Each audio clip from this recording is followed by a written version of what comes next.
Hello guys, welcome back to your favourite YouTube channel. अब आप भी और मैं भी, हम दोनों लोग आ चुके हैं क्लास 10th में। और क्लास 10 की फिजिक्स का मैं फिर से एक बार लेके आया हूँ बहुत ही इंटरेस्टिंग और पहला सबसे इम्पॉर्टेंट चैप्टर का सबसे पहला इंपॉर्टेंट टॉपिक, जो कि rules and cases for concave mirror. इसी तरह के हम लोग के 4 टॉपिक्स होंगे, कॉनकेव मिरर का, कॉन्वेक्स मिरर का, फिर उसके बाद आएगा कॉन्वेक्स लेंस और फिर उसके बाद आएगा कॉनकेव लेंस। तो इसमें इन चारों टॉपिक्स में से सबसे पहला टॉपिक जो हमारी बुक में दिया हुआ है वो है कॉनकेव मिरर के रूल्स और केसेस। ये लाइट चैप्टर फिजिक्स का पहला चैप्टर है इस बार 2022 में, वरना अभी तक तो इसके पहले जो चैप्टर्स आ रहे थे उनमें फर्स्ट चैप्टर था इलेक्ट्रिसिटी का, लेकिन इस बार 2022 के सिलेबस में हम लोग का सबसे पहला चैप्टर आया है लाइट। तो आज हम लोग इसी कॉनकेव मिरर के सारे रूल्स और केसेस समझने वाले हैं, और इस वीडियो में मैं आपको एक पूरा डिटेल में बताऊंगा और इसके सारे एक एक केस, एक एक रूल और इमेज की डिस्टेंस और पोजीशन, हर साइज, नेचर, हर चीज़ के बारे में, इमेज का और ऑब्जेक्ट का बताऊंगा। तो चलिए हम लोग बिना टाइम वेस्ट करे शुरू करते हैं। तो यहाँ पे सबसे पहले हम लोग रूल्स पढ़ेंगे, क्योंकि जितने भी केसेस बनेंगे वो सारे केसेस रूल्स के आधार पर ही बनेंगे। क्योंकि आप लोगों ने जैसे कोई भी न्यूमेरिकल आप लोग करते हैं तो उसके पहले वो जो लॉज होते हैं, जो फॉर्मूला होता है, पहले आप उसको पढ़ते हैं, फिर उसके बाद ही हर प्रोसेस होती है। उसी तरह इन केसेस को समझने के से पहले हम लोग को रूल्स को समझना पड़ेगा। तो देखते हैं हम लोग रूल्स क्या क्या हैं। तो यहाँ पर मैंने एक कॉनकेव मिरर का बना लिया है फिगर। ये इसका सेंटर ऑफ कर्वेचर, ये है फोकस। तो सबसे पहले मैं आपको थोड़ा बेसिक इंट्रोडक्शन दे देता हूँ इसके बारे में। तो यहाँ पर हम लोग, ये स्फेरिकल मिरर है और इस स्फेरिकल मिरर में जिधर साइड हम लोग शेड करते हैं वो साइड होता है पॉलिश्ड एरिया का, और जिधर साइड शेड नहीं रहता वो होता है रिफ्लेक्टिंग एरिया। तो यहाँ पर जैसे शेड उधर को है तो यानी इसके पीछे यहाँ पर पेंट किया गया है, और जो रिफ्लेक्टिंग एरिया है वो इसका अंदर वाला है। अब जो अंदर वाला है यहाँ को देखिए, ये अंदर वाला जो एरिया है वो अंदर इस तरह झुका हुआ है, तो इसका मतलब ये कॉनकेव है। यही अगर ये अंदर का हिस्सा ऐसे ऐसे होता तो कॉन्वेक्स हो जाता। ठीक है। अब यहाँ पे सी का मतलब होता है centre of curvature. Centre of curvature का मतलब है कि ये जो हमारा स्फेरिकल मिरर है, इस स्फेरिकल मिरर का सेंटर कहाँ है। जैसे आप लोग कोई भी सर्कल बनाते हैं ना इस तरह, तो इस सर्कल का बीच का सेंटर होता है, तो उसी तरह स्फेरिकल मिरर जो अंदर से हॉलो है उसका मिड सेंटर कहाँ है, तो ये वही है सेंटर ऑफ कर्वेचर। अब ये फोकस क्या है देखिए, यहाँ पे जो फोकस है, फोकस का मतलब होता है सेंटर ऑफ कर्वेचर का जस्ट हाफ। यानी ये हम लोग इसको ये भी लिख सकते हैं कि जो सी है उसकी वैल्यू होती है 2f। तो यानी जो फोकस है उसका जस्ट डबल होता है सेंटर ऑफ कर्वेचर, या फिर हम लोग कह सकते हैं कि सेंटर ऑफ कर्वेचर का जस्ट हाफ होता है फोकस। अब ये फोकस का क्या रोल है, ये इसका बहुत ही इंपॉर्टेंट रोल है, इसको अभी हम लोग आगे देखेंगे। तो मैंने आपको इतना बता दिया। अब यहाँ पे जो आपको लाइन दिख रही है ये होती है प्रिंसिपल एक्सिस, इसको हम लोग प्रिंसिपल एक्सिस कहते हैं। इसी लाइन के ऊपर हम लोग सारे ऑब्जेक्ट्स को रखते हैं, फिर उसकी इमेज ड्रॉ करते हैं। तो ये प्रिंसिपल एक्सिस हो गई, ये सेंटर ऑफ कर्वेचर हो गया, ये फोकस हो गया, ये जो शेडेड एरिया है ये पीछे का पॉलिश्ड सरफेस है, और ये अंदर का एरिया ये रिफ्लेक्टिंग एरिया है। अब हम लोग इसके पहला रूल देखते हैं। तो कॉनकेव मिरर हो चाहे कॉन्वेक्स मिरर हो, चाहे कॉनकेव लेंस हो चाहे कॉन्वेक्स लेंस हो, सबसे पहला रूल यही है कि जब कोई पैरेलल बीम ऑफ लाइट आती है तो उसके साथ क्या होता है। तो यहाँ पर हम लोग देखते हैं, कोई भी बीम जो पैरेलल आती है या फिर कोई रे ऑफ लाइट जो एकदम पैरेलल है, ये प्रिंसिपल एक्सिस के, क्योंकि पैरेलल भी देखिए किस तरह से है, पैरेलल तो है लेकिन किसके पैरेलल है, प्रिंसिपल एक्सिस के पैरेलल है। तो कोई भी रे ऑफ लाइट जो प्रिंसिपल एक्सिस के पैरेलल होती है वो इस तरह रिफ्लेक्ट होकर फोकस से निकल जाती है। तो ये हमारा होता है पहला रूल। तो जब भी हम फिगर बनाएंगे इसके आगे केसेस में, उनमें जो भी रे ऑफ लाइट पैरेलल जाएगी हम लोग उसको फोकस से पास कराएंगे। ठीक है। और यहाँ पे मैं आपको एक चीज़ और बता देता हूँ, ये बहुत ही इंपॉर्टेंट है, यहाँ पर तो इम्पॉर्टेंट नहीं है पर न्यूमेरिकल्स जब आप करेंगे तो वहाँ पे बहुत ही इंपॉर्टेंट रहेगा। तो मैं आपको पहले ही बता देता हूँ, जैसे आपने मैथ्स में क्वाड्रेंट्स पढ़े हैं, है ना, इस तरह से क्वाड्रेंट। तो इन क्वाड्रेंट्स में आपने क्या पढ़ा, ये एक्स एक्सिस में इधर साइड पॉजिटिव होता है, इधर साइड निगेटिव होता है, और ये वाई एक्सिस में ये ऊपर पॉजिटिव होता है, नीचे निगेटिव होता है। इसी तरह मिरर में भी है, जी हाँ, इसी तरह मिरर में भी है, चाहे वो कॉनकेव हो चाहे कॉन्वेक्स हो। ये यहाँ पे अगर आप कोई एक इमेजिनरी लाइन ड्रॉ करेंगे तो ये एक्स एक्सिस हो जाएगी और वो वहाँ पे वाई एक्सिस। मैं आपको पूरा ड्रॉ करके दिखा देता हूँ। जैसे यहाँ पे अगर हम लोग कोई इमेजिनरी लाइन ड्रॉ कर ले एकदम यहाँ जस्ट पोल से, यहाँ इसको हम लोग पोल कहते हैं, ये प्रिंसिपल एक्सिस और ये कॉनकेव मिरर जहाँ पे मीट करते हैं उसको हम लोग पोल कहते हैं। तो यहाँ से अगर कोई इमेजिनरी लाइन है तो इसके इधर साइड पॉजिटिव है यानी ऊपर साइड, और इधर भी पॉजिटिव है, और इधर निगेटिव है और नीचे निगेटिव है। अब ये पॉजिटिव निगेटिव का मतलब क्या है? ये मतलब वहाँ है जब हम लोग इसके न्यूमेरिकल सॉल्व करेंगे, जब इसका मिरर फार्मूला हम लोग देखेंगे तो उस समय हम लोग को बताना पड़ता है कि वो जो इमेज बनी है वो वर्चुअल है कि एरेक्ट है कि रियल एंड इन्वर्टेड है, या फिर वो कहाँ प्रिंसिपल एक्सिस के ऊपर है या फिर नीचे है, लेफ्ट हैंड साइड है कि राइट हैंड साइड है। तो वो सब हम लोग को न्यूमेरिकल सॉल्व करते समय ये पॉजिटिव और निगेटिव जो एंड का साइन आएगा इससे हम लोग उसको पता कर सकते हैं। तो मैंने आपको इतना बेसिक बता दिया है। अब आइए हम लोग शुरू करते हैं अपने पहले रूल से। तो पहला रूल तो मैंने आपको बता ही दिया कि कोई भी when a ray of light goes parallel to the principal axis then after reflection it passes through the focus. तो ये हो गया पहला रूल, कोई भी रे ऑफ लाइट जो पैरेलल जाएगी प्रिंसिपल एक्सिस के, रिफ्लेक्शन के बाद वो फोकस से होगी इस तरह, ठीक है। और ये जो एरो है ये एरो आपको ज़रूर बनाना है। ये एरो हम लोग को बता रहा है कि रे ऑफ लाइट ऐसे आ रही है फिर रिफ्लेक्शन के बाद ऐसे जा रही है। ये हमारा पहला रूल है। अब देखिए दूसरा रूल क्या है। दूसरा रूल भी कुछ इसी तरह का है, बस थोड़ा सा अंतर है, इसका जस्ट अपोजिट है दूसरा रूल। अब दूसरे रूल में ये बताया गया है कि कोई भी रे ऑफ लाइट जो फोकस से पास होके है वो आफ्टर रिफ्लेक्शन पैरेलल हो जाती है प्रिंसिपल एक्सिस के। यानी हमने अभी क्या देखा था, हमने देखा था कि कोई भी रे ऑफ लाइट जब पैरेलल होती है प्रिंसिपल एक्सिस के वो आफ्टर रिफ्लेक्शन फोकस से पास होती है। लेकिन वही अगर कोई रे ऑफ लाइट फोकस से आ रही है तो आफ्टर रिफ्लेक्शन पैरेलल बन जाती है। ये हो गया हमारा दूसरा रूल। अब हम लोग का देखिए तीसरा रूल क्या है। तो यहाँ पे मैं इसको पहले इरेज कर देता हूँ, फिर देखते हैं अपना थर्ड रूल।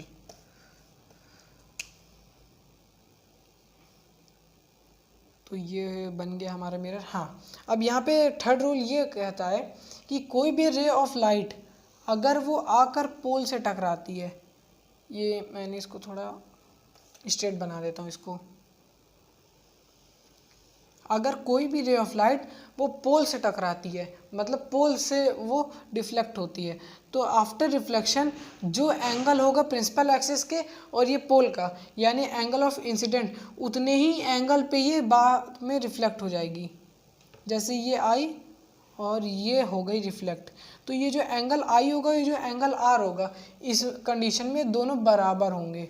इसका मतलब हमें क्या पता चला कि कोई भी रे ऑफ लाइट अगर वो पोल की तरफ आती है और पोल से फिर वो टकराती है तो आफ्टर रिफ्लेक्शन वो उतने ही एंगल पर रिफ्लेक्ट होती है जितने एंगल से वो आ रही होती है। तो angle i is equal to angle r, ये हमारा थर्ड रूल। अब हम लोग का फोर्थ रूल देखिए क्या है।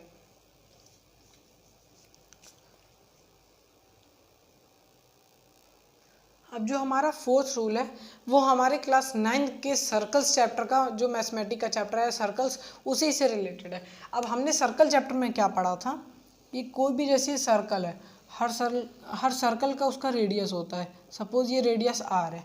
अब हमने पढ़ा था कि ये जो इसका सर्कमफेरेंस है तो रेडियस से पास हुई लाइन जो सर्कमफेरेंस को टच करेगी वो हमेशा परपेंडिकुलर होती है, ठीक है। यही हमने पढ़ा था कि कोई भी लाइन जो रेडियस से निकली हुई, जो सेंटर से निकली हुई, यानी किसी भी सर्कल का रेडियस वो हमेशा परपेंडिकुलर होता है किसके, उसके सर्कमफेरेंस से। तो यही चीज़ हमारे इस मिरर में भी है। अभी मिरर में कैसे है आइए मैं आपको दिखाता हूँ। तो मैंने अभी आपको बताया कि ये जो सी है ये सेंटर ऑफ कर्वेचर है।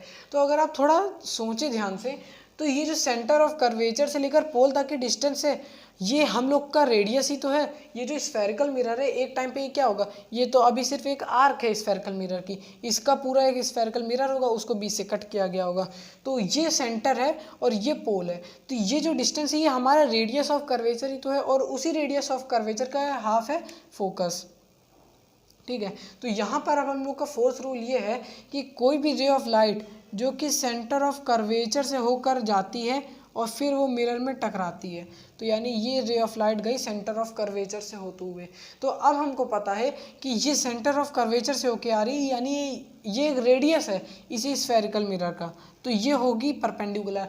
अब जब परपेंडिकुलर हो जाएगी तो आपको पता है, आपने ये रिफ्लेक्शन में भी पढ़ा है, जैसे प्लेन मिरर को अभी हम लोग लेते हैं तो ये नॉर्मल हो गया, ठीक है, और कोई भी रे ऑफ लाइट ऐसे आती है उतनी ही एंगल पे रिफ्लेक्ट हो जाती है। लेकिन हमको ये भी पता है कि अगर प्लेन मिरर में कोई रे ऑफ लाइट नॉर्मल से ही होके आती है तो जहाँ से वो आती है वो वहीं पर वापस रिफ्लेक्ट हो जाती है। यही चीज़ हमने पढ़ा। अब यही चीज़ स्फेरिकल मिरर में भी होगा। स्फेरिकल मिरर में यहाँ पे सेंटर ऑफ कर्वेचर से रे ऑफ लाइट का आने का मतलब है कि ये परपेंडिकुलर है मिरर के, तो ये जिस डायरेक्शन से आई है उसी डायरेक्शन में वापस हो जाएगी। तो ये था हमारा 4th रूल। अब इन्हीं 4 रूल्स की मदद से हम लोग आगे के बाकी के जो 6 रूल्स हैं, जो 6 केसेस हैं उसको हम लोग अब पढ़ेंगे। तो यहाँ पर हम लोग अब इसको इरेज कर देते हैं और अब पढ़ते हैं अपने मेन टॉपिक पे, जो कि है केसेस।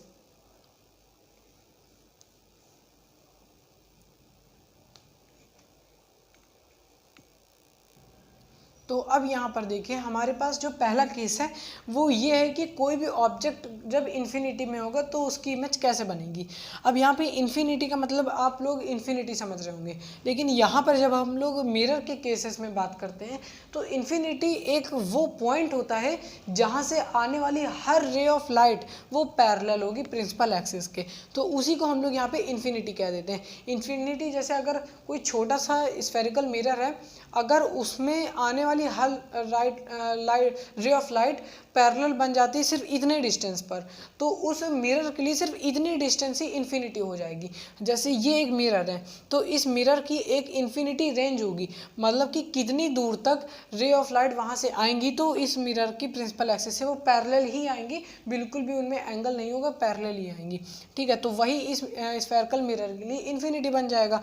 तो अब हम लोग देखते हैं कि कोई भी ऑब्जेक्ट जो इन्फिनिटी में है उससे कैसे आएंगी लाइट रेस। तो ये जैसे सपोज कोई भी इन्फिनिटी में है, सेंटर ऑफ कर्वेचर के पीछे ही होगा। तो अब ये ऑब्जेक्ट है ए बी, ठीक है।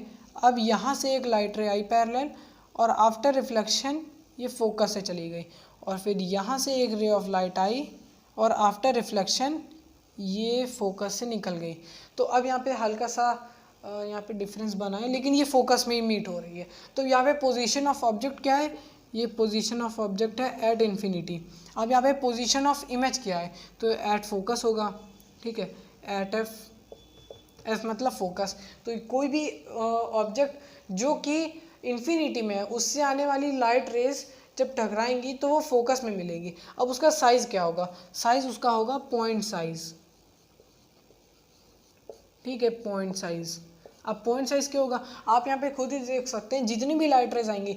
और यहाँ पे एक चीज़ गौर करने की और है कि क्या ये जो ऑब्जेक्ट है क्या सिर्फ इससे 2 ही लाइट रेज आएंगी, या फिर कोई भी ऑब्जेक्ट हम लोग आगे के भी केसेस देखेंगे तो सिर्फ 2 लाइट रेज हम लोग उसमें लेंगे। तो क्या सिर्फ 2 ही लाइट रेज आएंगी, नहीं, वहाँ से infinite number of light rays आएंगी। लेकिन हम लोग सिर्फ 2 लाइट रेज का यूज़ इसलिए करते हैं अपने आप को और सिंपल बनाने के लिए, उस फिगर को सिंपल बनाने के लिए और आसान तरीके से समझने के लिए सिर्फ 2 लाइट रेज का यूज़ करते हैं। तो यहाँ पे पॉइंट साइज इमेज बनेगी क्योंकि जितने भी लाइट रेज हैं वो सिर्फ फोकस में आके मीट होंगी।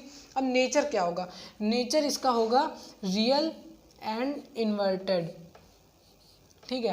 तो यानी ये जो इसकी इमेज बनेगी वो रियल होगी और इन्वर्टेड होगी। और यहाँ पे एक चीज़ आपको समझ लेना है कि कोई भी इमेज जो रियल होगी, रियल के साथ हमेशा इन्वर्टेड ही आएगा, यानी कोई भी इमेज जो रियल होगी वो हमेशा इन्वर्टेड ही होगी। और कोई भी इमेज जो वर्चुअल होगी, कोई भी इमेज जो वर्चुअल होगी वो हमेशा एरेक्ट ही बनेगी, मतलब वो हमेशा सीधी होगी। कभी ऐसा नहीं होगा कि वर्चुअल इमेज इन्वर्टेड बन जाए या रियल इमेज एरेक्ट बन जाए, ऐसा कभी नहीं होगा। तो ये चीज़ आपको ध्यान रखनी है। अब ये तो हो गया हमारा पहला केस। अब हम लोग देखते हैं इसका दूसरा केस। तो अब हम लोग केस नंबर 2 में आ जाते हैं। अब वो केस नंबर 2 क्या है, देखिए, जब ऑब्जेक्ट की पोजीशन इन्फिनिटी और सी यानी सेंटर ऑफ कर्वेचर के मिड में होगी। यानी इन्फिनिटी और सेंटर ऑफ कर्वेचर के मिड में आने का मतलब है कि अब जो उससे लाइट रेज निकल रही हैं वो ज़रूरी नहीं कि पैरेलल ही हो, हर लाइट रे उससे निकलने वाली पैरेलल ही हो।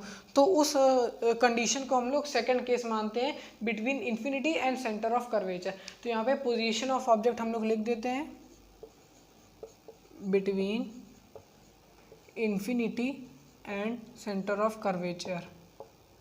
तो अब यहाँ पे देखिए, यहाँ पे सपोज कोई भी एक ऑब्जेक्ट है, इसको हम लोग नाम दे देते हैं ए और बी, ठीक है। तो अब यहाँ से पहली जो रे ऑफ लाइट निकलेगी वो पैरेलल ही होगी। आपको ये ध्यान रखना है कि कोई भी केस हो उसमें जब भी आप पहली रे ऑफ लाइट दिखाएं तो हमेशा उसको पैरेलल ही दिखाएं, ठीक है। तो अब ये यहाँ से रिफ्लेक्ट होगी, रिफ्लेक्ट होके फोकस से निकल जाएगी। अब उसके बाद अब ये जो दूसरी रे ऑफ लाइट होगी अब ये पैरेलल नहीं होगी क्योंकि ये अब इन्फिनिटी और सेंटर ऑफ कर्वेचर के मिड में है। तो अब हम लोग इसको निकाल देते हैं सेंटर ऑफ कर्वेचर से। सपोज ये दूसरी जो रे ऑफ लाइट है वो सेंटर ऑफ कर्वेचर से निकल गई, ठीक है। तो अब यहाँ पे देखिए थोड़ा सी मिस्टेक हो रही है क्योंकि मेरा ये जो मिरर है ये थोड़ा छोटा है और इमेज की जो लेंथ है वो काफ़ी बड़ी है। तो इसको मैं थोड़ा और शॉर्ट कर देता हूँ, नहीं बनाने में प्रॉब्लम आएगी।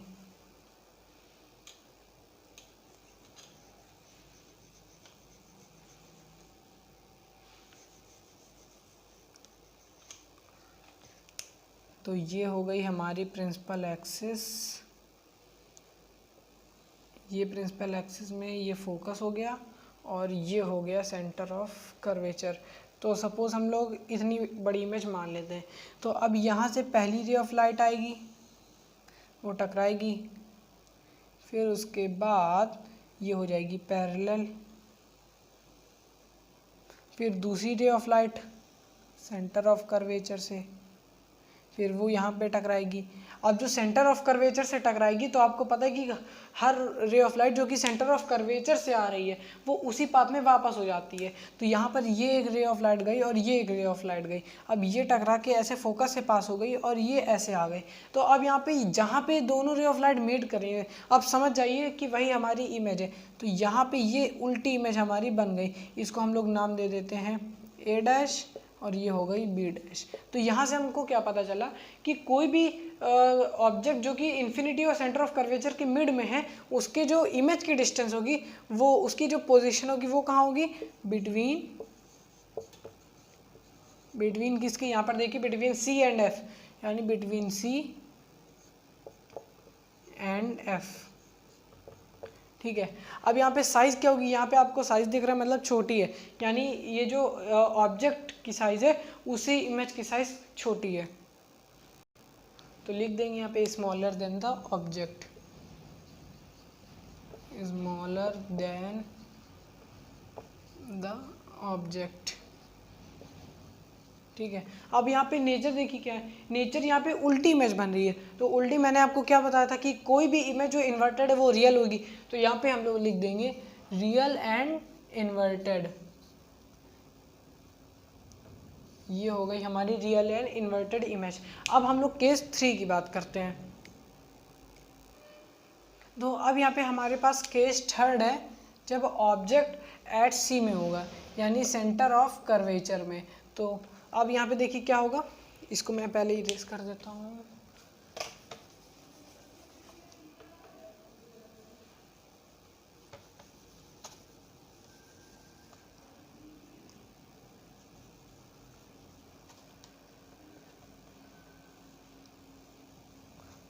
तो यहाँ पे पोजीशन ऑफ ऑब्जेक्ट है हमारी एट सी।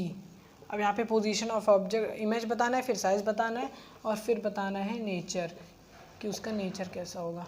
तो यहाँ पर देखिए ये सेंटर ऑफ कर्वेचर में है। तो पहली रे ऑफ लाइट मैंने आपको बताया था कि वो हमेशा पैरेलल जाएगी। तो इसको आप पैरेलल दिखा दीजिए, ये पैरेलल गई। अब जब पैरेलल जाएगी तो फोकस से पास होगी, तो ये हो गई फोकस से पास।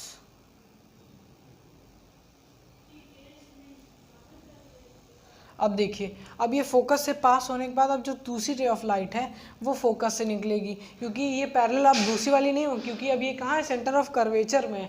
तो ये इन्फिनिटी से अब मतलब आगे हो चुकी है। तो अब यहाँ पे रे ऑफ लाइट फोकस से जाएगी। अब फोकस से गई तो पैरेलल हो जाएगी।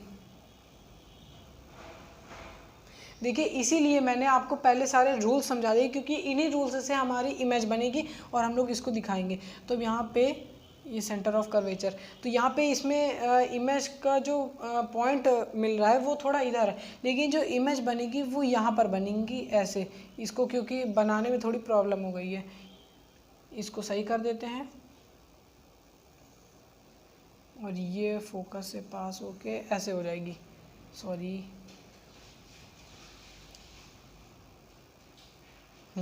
तो ये हमारी इमेज हो गई। तो ये हो जाएगा ए डैश और ये हो जाएगा बी डैश। तो यहाँ पे जो पोजीशन ऑफ ऑब्जेक्ट है वो है at C, position of image है वो भी एट सी होगा। जो साइज होगा सेम साइज होगा, सेम साइज एज ऑब्जेक्ट। अब नेचर देखिए, रियल एंड इन्वर्टेड नेचर है यहाँ पे, तो ये हो जाएगा रियल एंड इन्वर्टेड। तो अब हम लोग देखते हैं केस 4 कि सेंटर ऑफ कर्वेचर और फोकस के बीच में जब ऑब्जेक्ट रहेगा। तो अब इसमें हम लोग ऑब्जेक्ट ड्रॉ कर लेते हैं। तो ये हो गया हमारा ऑब्जेक्ट, ठीक है। ये हो गया बी, ये हो गया ए। अब यहाँ पे देखिए पहली रे ऑफ लाइट क्या होगी, वो पैरेलल होगी। तो ये पैरेलल गई, फिर उसके बाद वो कहाँ से जाएगी, फोकस से होकर जाएगी, ठीक है। बेंड हो गई मेरे ख्याल से, ठीक है। अब ये जो दूसरी रे ऑफ लाइट है ये आप जाएगी सेंटर ऑफ कर्वेचर से। अब आप कहेंगे सेंटर ऑफ कर्वेचर तो पीछे से कैसे जाएगी, तो यहाँ से इस तरह से जाएगी कि जो ये जो रे ऑफ लाइट ऑब्जेक्ट से निकलेगी वो वापस टकराने के बाद यानी रिफ्लेक्ट होने के बाद वो सेंटर ऑफ कर्वेचर से मीट होकर जाएगी, यानी कुछ इस तरह, ठीक है। तो ये रे ऑफ लाइट पहले ऑब्जेक्ट से गई, फिर उसके बाद ये रिफ्लेक्ट हो गई। रिफ्लेक्ट होने के बाद ये सेंटर ऑफ कर्वेचर से मिली और ये आगे जाके ये दोनों रे ऑफ लाइट मीट कर जाएंगी और फिर यहाँ पे रियल और इन्वर्टेड इमेज बन जाएगी, ठीक है। तो ये हो जाएगा बी डैश, ये हो जाएगा ए डैश। तो अब इससे हम लोग को क्या पता चल रहा है कि कोई भी ऑब्जेक्ट जो कि सेंटर ऑफ कर्वेचर और फोकस के बीच में रखा होगा वो उसकी इमेज कहाँ बनेगी, वो बनेगी बिटवीन यानी बियॉन्ड सी, ये बन जाएगी बियॉन्ड सी। अब साइज देखिए, साइज इसमें मैग्नीफाइड है तो क्या हो जाएगा, मैग्नीफाइड। अब नेचर इसका कैसा है, नेचर आप लोग को दिख ही रहा है, real and inverted, real and inverted.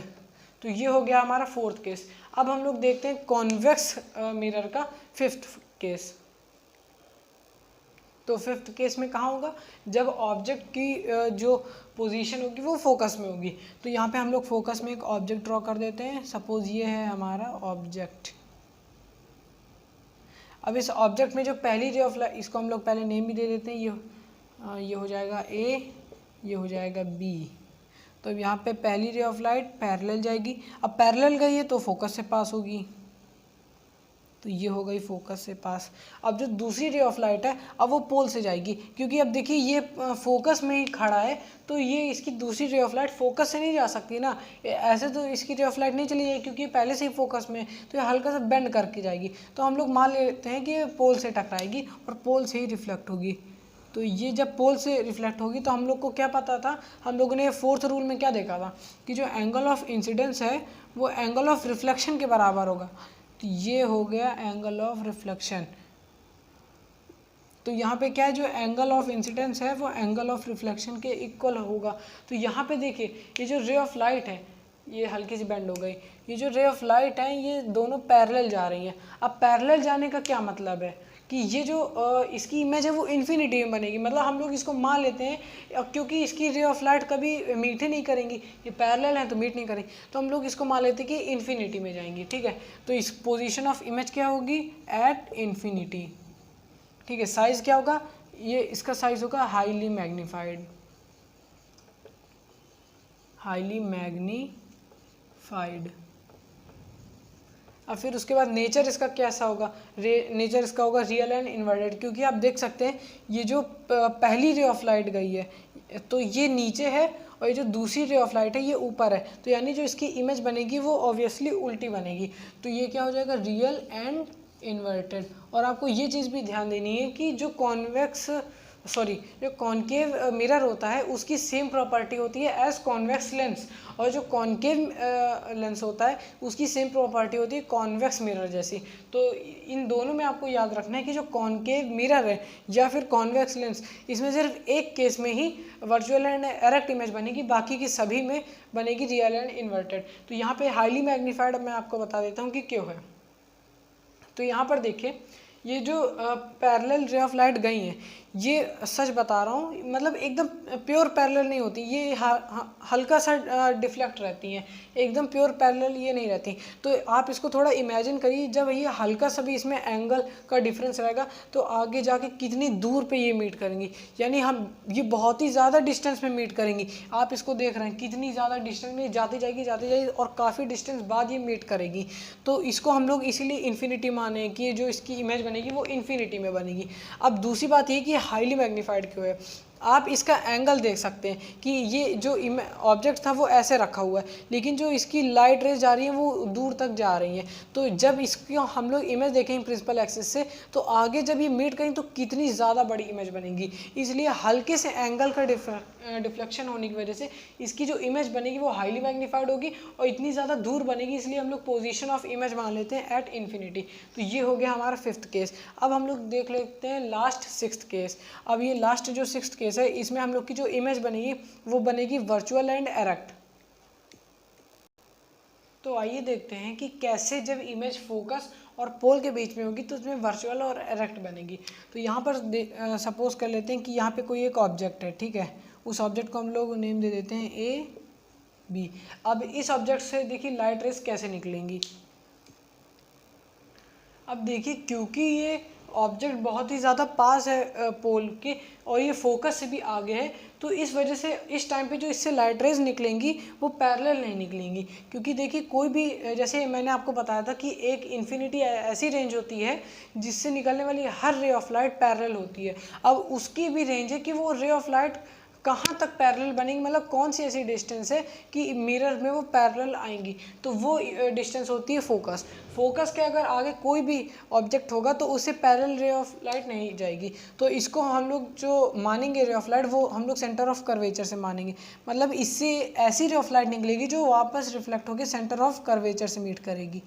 तो हम लोग सपोज ये रे ऑफ लाइट मान लेते हैं कि ये रे ऑफ लाइट पहले ऐसे गई, फिर बाद में रिफ्लेक्ट होके वापस ऐसे आ गई, ठीक है।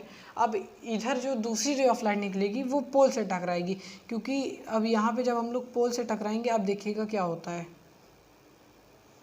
ये जब पोल से टकराई तो उतने ही एंगल पे वापस रिफ्लेक्ट हो जाएगी, ठीक है। यानी angle of incidence is equals to angle of reflection.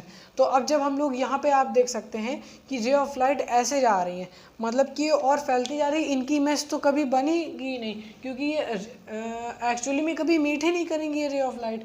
तो यहाँ पे देखिए, ये ऐसे जाएगी फिर ये ऐसे हो जाएगी। अब ये ना ही पैरेलल है ना ही ये आपस में एक दूसरे की तरफ आ रही हैं, तो इस वजह से यहाँ पे जो इमेज बनेगी वो कभी बनेगी ही नहीं। मतलब इमेज जो बनेगी वो रियल नहीं होगी, उसमें कभी भी लाइट रेज एक्चुअली मीट करेंगे ही नहीं।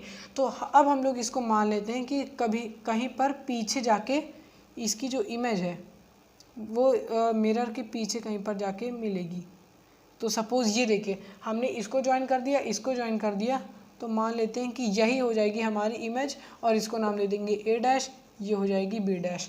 तो यहाँ पर देखिए हम लोग क्या देख रहे हैं कि जो इमेज की पोजीशन है वो कहाँ है, बिहाइंड द मिरर है। तो ये इमेज की पोजीशन हम लोग लिख देंगे बिहाइंड द मिरर। अब यहाँ पे जो साइज़ होगा, साइज़ देखिए कैसा मैग्नीफाइड है, तो हम लोग मैग्नीफाइड लिख देंगे या फिर इनलार्ज भी लिख सकते हैं। अब नेचर कैसा है, यहाँ पे आप देख सकते हैं जिस डायरेक्शन में ये ऑब्जेक्ट खड़ा है उसी डायरेक्शन में इमेज भी, मतलब ये रियल नहीं है, ये रियल होती तो ये इन्वर्टेड होती, लेकिन ये एरेक्ट है, तो ये इरेक्ट के साथ हमेशा आता है वर्चुअल। तो वर्चुअल एंड एरेक्ट, तो ये हो गए हमारे 6 केसेस और मैंने आपको लाइन से सारे 6 केसेस और 4 रूल्स बता दिए। अब यहाँ पे देखिए मैंने आपको शुरुआत में बताया था कि इन रूल्स की मदद से हम लोग हमेशा केसेस बनाते हैं। अब देखिए अगर मैंने आपको रूल्स ना पढ़ाए होते तो हम लोग यहाँ से पोल से लाइट रे पास कराते हैं, फिर उसके बाद ये रिफ्लेक्ट कराते हैं, लेकिन हमको पता ही ना रहता कि अगर हम लोग रूल्स ना पढ़े होते तो हमको पता ही नहीं रहता कि एंगल ऑफ इंसिडेंस आर के बराबर होता। अगर हम लोग पढ़े ना होते तो हम लोग को ये भी ना पता रहता कि सेंटर ऑफ कर्वेचर से आने वाली हर रे ऑफ लाइट उसी डायरेक्शन में वापस चली जाती है। तो रूल्स पढ़ना हमारे लिए बहुत ज़रूरी है। फिर उसके बाद रूल्स पढ़ने के बाद जब हम लोग केसेस बनाएंगे तो ये केसेस भी बहुत इंपॉर्टेंट हैं, हमेशा एग्जाम में पूछे जाते हैं। तो आई होप आप लोग के सारे 6 केसेस और 4 रूल समझ में आए होंगे। और नेक्स्ट पार्ट में हम लोग कॉन्वेक्स मिरर का पढ़ लेंगे, ठीक है, क्योंकि वो भी बहुत इंपॉर्टेंट है। फिर उसके आगे हम लोग लेंस के टॉपिक में बाद में फिर देखेंगे कि जैसा भी होगा फिर मैं आपको वीडियो में बताऊंगा। तो आई होप आप लोग के सब कुछ पूरा समझ में आया होगा। और अगर आप लोग हमारे चैनल पे न्यू तो प्लीज़ इसको सब्सक्राइब कर दीजिए और वीडियो अच्छी हो तो लाइक कर दीजिए, अपने फ्रेंड्स के साथ भी शेयर कर दीजिए ताकि उनको भी इस चीज़ के बारे में नॉलेज हो सके। So guys, thanks for watching this video.